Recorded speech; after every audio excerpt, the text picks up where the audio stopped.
Sometimes all it takes to truly know or understand a person is to see them for what or who they really are. So I came across a video by a new favorite YouTuber of mine. His name's Almost Orpheus.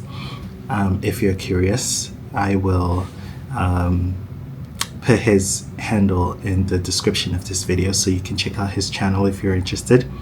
So in his video, he talked about the difference between a maze and a labyrinth and why this matters when approaching art and interpretation of art. And by the way, I think his video is well worth a watch, so you should go check it out when you get a chance, or if you get a chance. But the thoughts that he shared in this video really got me thinking a lot. And I felt like there was another application of this maze versus labyrinth discourse that relates to people and relationships. So I am going to talk about that a little. But I'm going to start with the difference between the maze and the labyrinth. A maze at its core is designed to confuse. It's full of dead ends, it's full of wrong turns, it's filled with false paths, and the entire point is figuring out the correct path. So in a sense, it's a puzzle. It's a code. It requires solution. A labyrinth, on the other hand, is completely different. It has only one path. It may twist and turn and bring you surprisingly close to the center before suddenly wisping you away. But there are no wrong turns. You simply keep walking. All you have to do is keep walking. So in Cameron's video, he talked about how we approach art interpretation, particularly how a lot of us are prone to approaching art as a maze, you know, a puzzle to solve, a riddle, looking for clues, trying to arrive at some profound conclusion, some correct interpretation, when in reality a lot of art are just labyrinths that are simply meant to be walked. There might not be some grand symbolism. A tree might just be a tree. Sometimes beauty exists before explanation. And while there are artists who intentionally fill their work with metaphors, allegories, symbolism, thought-provoking themes, and things like that, there are some who express simply just what they want to express. There are artists who simply just show or tell what it is that they're feeling. And sometimes we get lost trying to force deeper meaning or interpretation into these things. So I've recently become a really big fan of James Baldwin, and I was listening to a discourse of his on the artist's search for meaning, and something stood out to me, something that he said, which I'm going to quote directly from him. But he said, "The poets, by which I mean all artists, are finally the only people who know the truth about us. Soldiers don't, statesmen don't, priests don't, union leaders don't, only the poets." And I thought this was such a profound sentence. This was, or I guess phrase, clause, whatever it is, I don't know.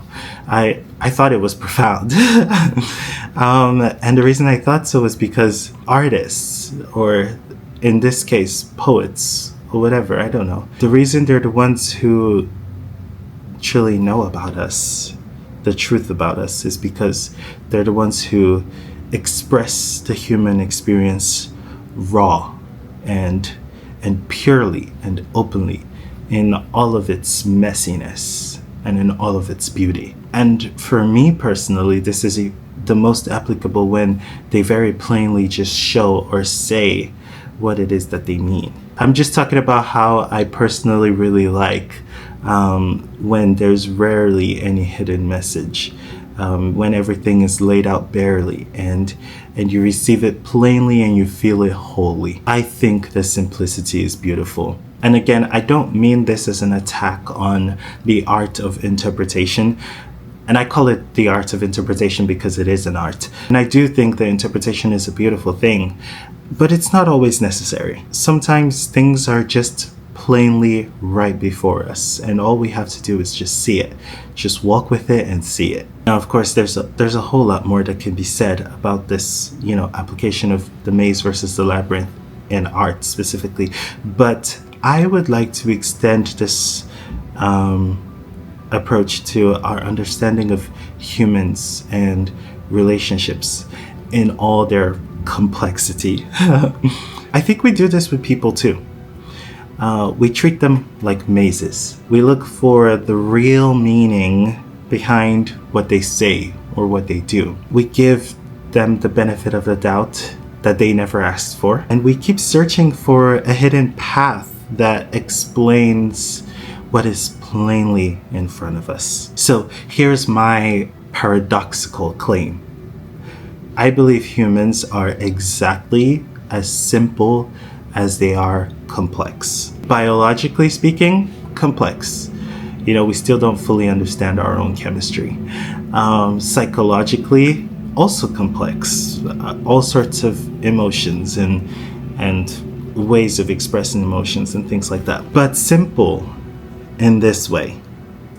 We are driven by basic instincts. And more often than we would like to admit, people show us who they are very plainly, and very often the first time. I'm sure you guys all know that very famous quote by Maya Angelou: when someone shows you who they are the first time, believe them. We know the quote and we say it all the time, but how often do we actually put it into practice? How often do we actually take it as seriously as it's meant to be taken? People really do show us who they are. And most of the time, it's just as simple as seeing that and taking it for what it is. So why don't we believe them? I think for me anyway, it comes down to people pleasing. Because I have to admit, I am very guilty of this. I am very guilty of overcomplicating relationships, my understanding of people, my understanding of relationships when it could be all very simple.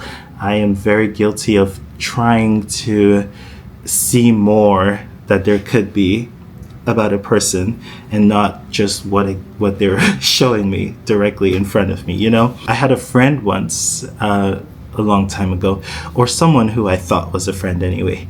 And although they had never once done anything to show that they considered me as much a friend as I did them, I believed that was the case. But you know what they always did though? They did things that I can look back on now and see were indications of their lack of interest in me. I mean, hindsight really is 20/20, isn't it? The reason that I think this was such a problem for me is because of my people-pleasing nature. And I think one of the symptoms of the disease of people-pleasing, and permit me to call it a disease, even if you don't permit me to call it a disease, I will anyway. But one of the symptoms of this people-pleasing, I think, is giving people the benefit of the doubt that they don't ask for or that they haven't earned. It's wishing and hoping for a different meaning from what is directly in front of us. It's fighting to reinterpret someone because we don't want to lose them. That friend of mine, I wasn't confused about who they were, actually.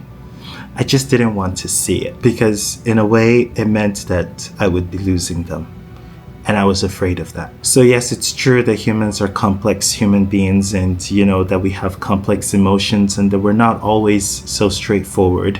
But many times they show us exactly who they are. And all we need to do is just see them for that. But this is not just a story about loss. It goes both ways. I have another friend who right now I would consider to be one of my closest friends, probably my closest friends actually.